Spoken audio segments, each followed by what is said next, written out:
Custo de vida, emprego e desemprego, cesta básica, tarifas públicas, salário mínimo. Agora, na Brasil Atual, a análise do DIEESE. Vamos falar mais uma vez sobre os impactos com o fim do auxílio emergencial com José Silvestre, diretor adjunto do DIEESE. Bom dia, Silvestre, como vai? Bom dia, Maria Tereza, tudo bem? Tudo certo sim.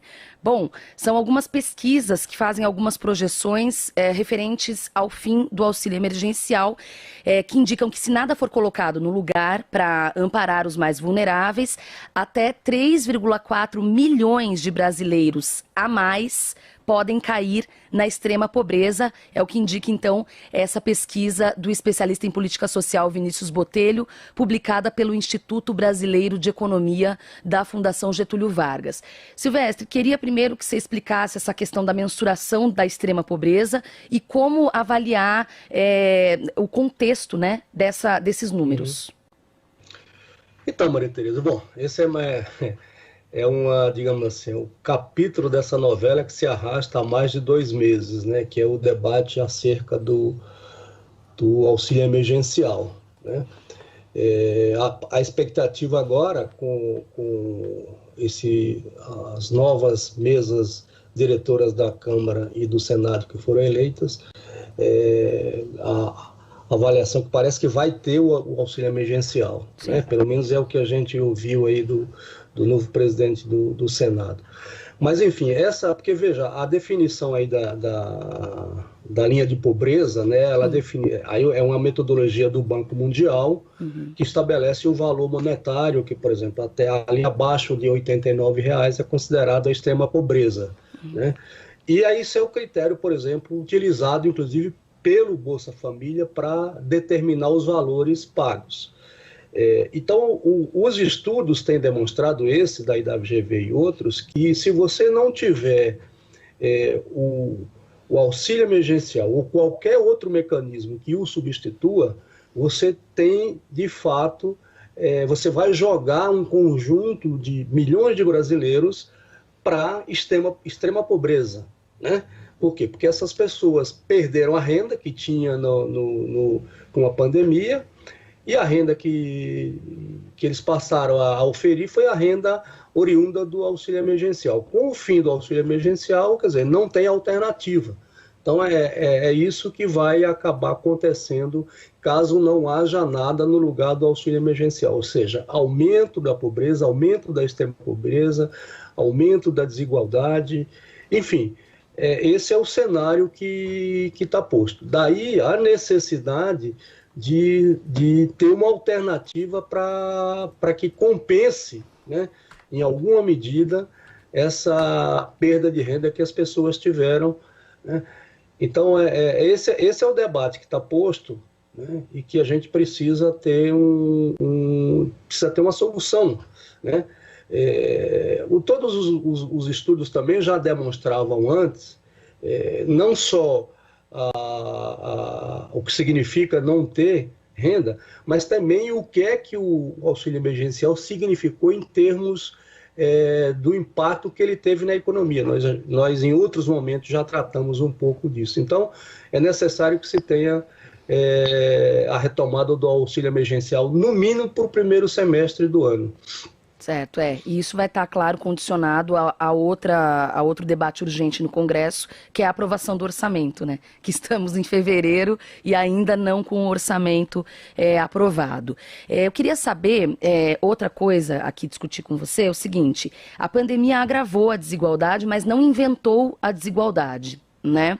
Ao mesmo tempo, a gente sabe que isso é proposital, óbvio, mas existe por parte de alguns governantes, e isso inclui Jair Bolsonaro, que até ironizou a questão do Bolsa Família e desses auxílios, dizendo que se ficar pagando, ninguém mais vai trabalhar.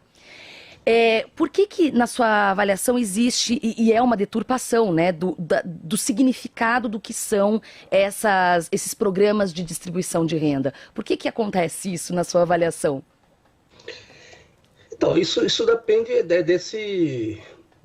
do governo atual, né? Quer dizer, decorre aí, digamos assim, da percepção, da orientação econômica, e eu diria da insensibilidade, né, para dizer o mínimo, desse governo, e particularmente do presidente da República, do ministro da Economia, em relação ao sofrimento das pessoas, né? Então, tratar com desdém, por exemplo, o Bolsa Família, ou outro mecanismo de transferência de rendas para a população mais pobre, mais necessitada, é uma coisa repugnante, tá certo? Como é essa postura que particularmente o presidente e seus seguidores têm, né?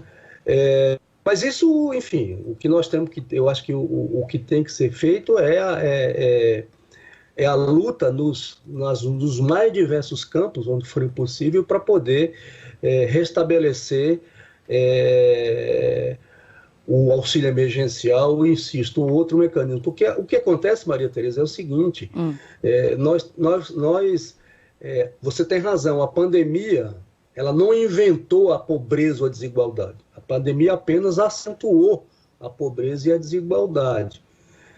Então, isso é uma prova que há necessidade de ter esse mecanismo de compensação, de transferência de renda para essa faixa imensa da população brasileira. Mas tem uma coisa que é real, é concreta, que é o seguinte: você tem um desemprego extremamente elevado, né? Em 2021, esse desemprego tende a crescer, e o desemprego, ele é um flagelo para a população, para as pessoas. Quer dizer, dificilmente você vai ter uma família que não tem alguém desempregado. Sim. Né? E eu acho que nós vamos ter um problema mais sério ainda, que em certa medida decorre do desemprego, que é o seguinte, que é a renda, ou seja, a falta de renda. Então, portanto, precisa ter esse mecanismo de política pública, política social, que compense, em alguma medida, a perda de renda que as pessoas tiveram, né? Então, esse eu acho que você tem o debate aí da questão do orçamento, que você lembrou, que as novas casas diretoras agora do Senado e da Câmara já falaram que vão votar o orçamento. Então, é preciso votar, é preciso ter recursos no orçamento, tá certo? Para poder financiar esses programas, em particular o auxílio emergencial. Porque, veja, eles estão falando na hipótese de, digamos assim, turbinar o Bolsa Família, né? Mas turbinar o Bolsa Família significa colocar o quê? 3 ou 4 bilhões a mais. Isso não vai resolver. Isso vai ter um alcance, sei lá, você acresceria mais aí 1 milhão e meio de famílias, né? Que não resolve o problema, né? Eu estou falando isso porque é o que tem sido aventado aí por parte do governo de turbinar o Bolsa Família. Sim, até porque é isso, né? Aumentou a base de pessoas que precisam de auxílio ou do próprio Bolsa Família, né, Silvestre? Sim, porque você teve, por exemplo, os dados revelam que o auxílio emergencial, ele teve um alcance superior a 67 milhões de pessoas, né? O Bolsa Família é muito menos, gente, né? O Bolsa Família hoje está alcança em torno de 14,2 milhões de famílias ou algo semelhante, né? Então,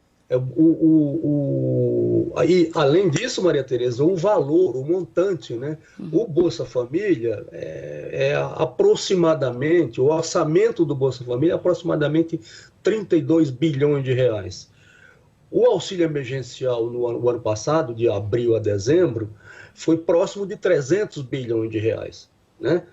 Então, é uma diferença considerável e que, portanto, eu insisto, isso tem, além de colocar renda para as pessoas poderem viver, consumir, etc., isso também foi um estímulo à economia, como os dados também já demonstraram.